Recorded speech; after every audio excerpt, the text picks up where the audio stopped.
All right, everybody, welcome back to the Conserving Freedom Network. It is Tuesday night, and that means it is time for Tuesday Night Talks. This is, again, where we just kind of riff, have an open discussion about a topic that seems relevant to me. So just wanted to get some business out of the way here. Thank you to everybody who has been subscribing to the channel. It's really awesome to see my audience grow a little bit. I know it's we got a long way to go. We're getting there. Just want to let you guys know I am going to do a 100 subscriber giveaway. So we're getting there. We've got a long way to go, but at 100 subscribers, I am going to be doing a giveaway. Just wanted to thank everybody. My way of thanking everybody who is starting to join on to the Conserving Freedom Network and slowly taking over the gun community here, because it's going to be a hell of a ride. And I'm excited for everybody that is joining me on that ride. So let's get started here. I am holding in my hand an AR-15, and tonight's Tuesday Night Talk is all about AR-15 upgrades. My experiences in upgrading my rifle, what my actual rifle is. We'll talk about the accessories that I've put on it, my kind of prioritizing of, the accessories that you should put on it, in what order, what's next for me, what I have found important in upgrading, my mistakes, my next moves. It's going to be just a big AR upgrade chat. This could go on for 2 hours. I'm not going to lie to you. I am going to try to not make it go on for 2 hours. But there is just so much to unpack when it comes to the Armalite rifle. Yes, not assault rifle, okay? The Armalite rifle. We call it the AR-15. I like calling it America's rifle. How about that? AR-15, America's rifle. So the rifle that is in front of me here, very stock standard. This is my first build that I ever did. This is a Palmetto State Armory 16-inch AR-15. I got the upper as just a complete, already assembled upper, and then I got a completely stripped, disassembled lower. Let's just show everybody here. We are clear and safe. Give that a couple racks. We're good, okay? So, Palmetto State Armory, 16-inch. The lower was completely unassembled. I mean, I'm talking, I got a baggie of springs. I got a baggie of buttons. I had a baggie of pins, and I didn't really know what the heck to expect. It taught me a lot in, the components of a gun. I think it was really important for me to build my first one. And I know a lot of my friends who already had AR-15 said, the fun and the learning experience is just building your first one. You don't have to go nuts.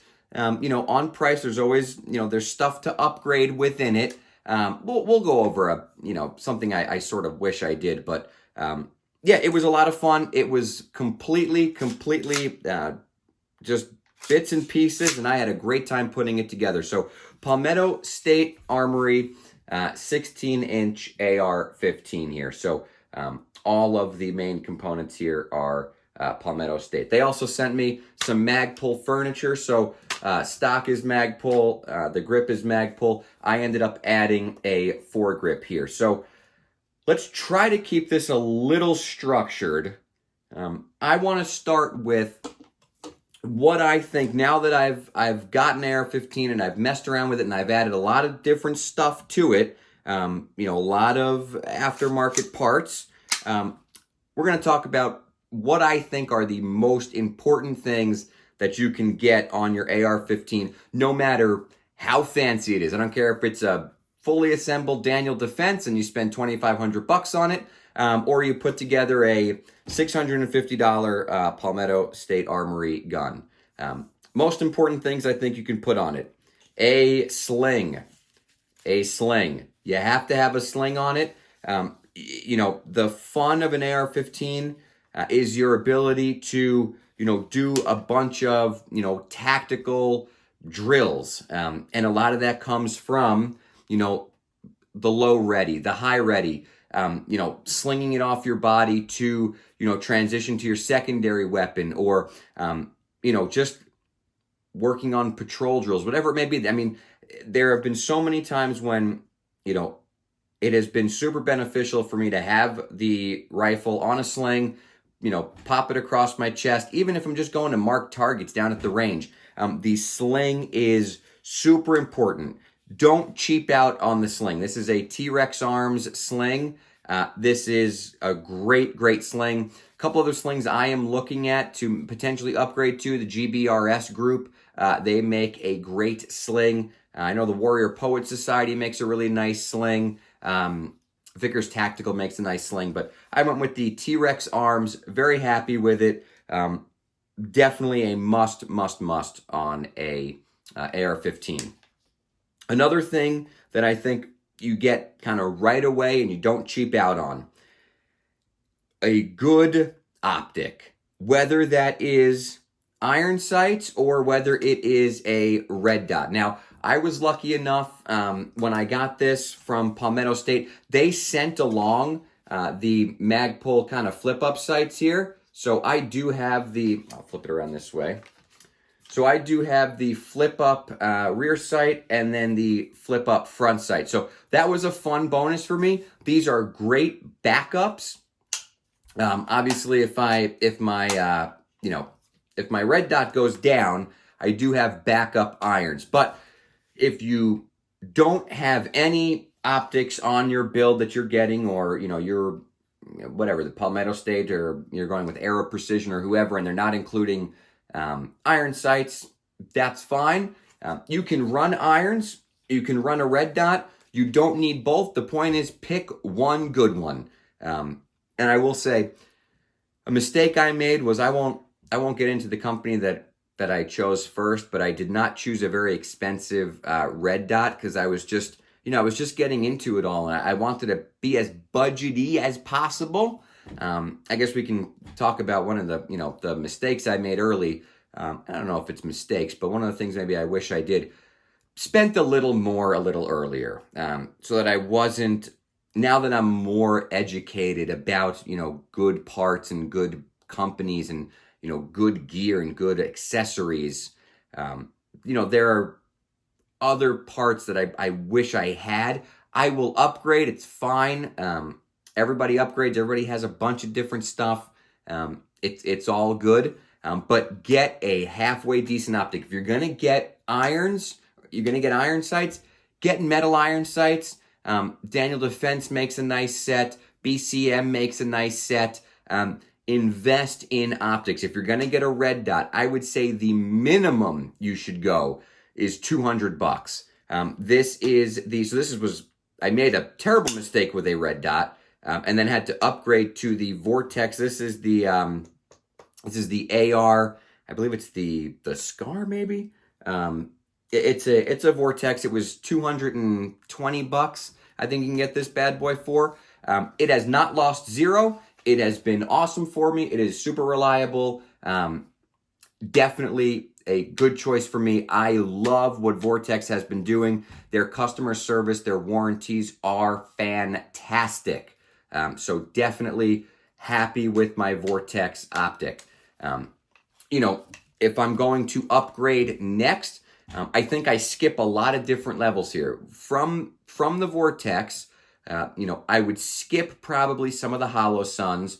You're already past 6 hours at this point by the time you're in a Vortex. I'd probably pass through the Hollow Suns, maybe pass through a Trigicon, and I might go right to an EOTech. If I'm going to upgrade, I'm likely going to an EOTech. I might even go to the beefier, more robust Vortex because I love Vortex. But I think that next jump, doesn't just go from the $220 optic to the $400 optic. I think I'm just going right to the, the top after that. One of the other things I upgraded, which is super important to me, my third important piece. So we've got the sling, we've got a good quality optic, The next thing that you should get is a weapons light, okay? Need a weapons light. This is the Streamlight TLR RM1. It's kind of interesting. So it doesn't have a ton of lumens. It's not the most robust light in the world. Again, I kind of went budgety because I just wasn't 100% sure of everything. Streamlight is a great company, so I got a great optic, or a great weapons light, I should say. It just doesn't have a lot of lumens. There's one thing I really like about it. I don't run a pressure pad on this. I may, again, eventually I may get like a Surefire X300. Might go that route for my next one. And then obviously you likely would have a pressure pad on there. There is a kind of button down here, right? That's how you engage. And it's, you can do momentary on or, I don't know, complete on, I don't know, total on. And no pressure pad attached to it, but it kind of gets in this grip where, when I get my C-clamp on it, my finger's like right on it, so I can activate it super easy, and it's actually great for momentary on. Sort of kind of tripped into that one. So weapons light, gotta have it, gotta have a weapons light. So I sort of tripped into something really great. This was maybe $150 on Optics Planet. So I went for it. And again, I lucked into something. The way I can kind of grab my rifle here with my support hand, it's really oddly good. So those would be my 3 things that you absolutely need to invest in a little more when you're getting your first AR. Is going to be the sling, get a good sling, get a good optic, and then get a good weapons light. Those would probably also be the next 3 things that, I'd want to keep upgrading. Because you can just get, there's just a couple things that I want to trust my life with. One of which is a weapons light that's going to turn on so I can have positive ID and see what the heck I'm doing. And the other thing that I want to happen is I want to have a optic that where the red dot is pointing or where my irons are pointing is where the bullet's going to go, right? I think those are pretty self-explanatory things that we want full confidence in. And unfortunately, in the stuff world, money equals confidence in your equipment. You're going to have to spend on some decent stuff. Now, you can stink with good stuff. Training, dry fire, getting out to the range and practicing drills. That's how you're going to get better. I would say I am very proficient with the stuff I have. I feel like I could upgrade. At this point in my shooting, I could upgrade and see a difference in, kind of taking my skills to the next set. Is that a guarantee? No. Am I just going to magically get better because I put a more expensive red dot on? No. Might help my confidence. It might hold zero a little better to where I'm not checking it as often. For a good weapons light, obviously my lumens are going to increase. So, my ability to see down range will get better. So I can sort of start to push my limits of what I am good at by upgrading my stuff. But if you are just bad, getting a $650 EOTech is not going to make you good. You're going to have to practice. So there's my little mini rant on the first kind of piece here, which is, what I would get first, my 3 most important pieces of a rifle and what I would, continue to upgrade and really think about. Now let's get into a couple of my, what I would guess I would call tertiary kind of upgrades here. Charging handle. So Radian Raptor, Radian's kind of the stock standard. Get a Radian, $80 again on Optics Planet. This was awesome. You don't realize how rinky-dink your, charging handle that comes with your build is until you get a Radian. They are heavy duty. I get such a better purchase on them. Awesome. End of the world if you don't have it? No. Again, not a primary, probably more like a tertiary upgrade, but something that's fun for me and has been a noticeable upgrade, for the times that I use it. So love the upgraded charging handle. Then my newest addition to it is going to be the Vortex Micro 3X Magnifier. So this allows me to get a 3X on my red dot here. One of the things that, I have to still play around with is the eye relief is not a ton. So I can't really be way back here and see much. I got to kind of get up on it. Still not the end of the world. It's still awesome. Very happy I got it for a 3x magnification in this size. The eye relief is good enough.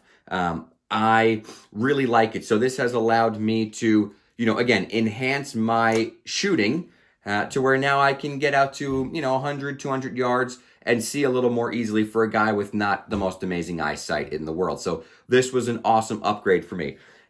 This was at a time when, I was getting better at shooting. I was more knowledgeable about stuff. I spent the money and I got something good. This will follow me on to my next upgraded, rifle. This is going to make, this could be one of the only things that really makes it. This and my charging handle is when I started to really understand, the value of good stuff, and I made really good buys. I'm not saying that the weapons light that I have and the red dot that I have were not good buys. They are.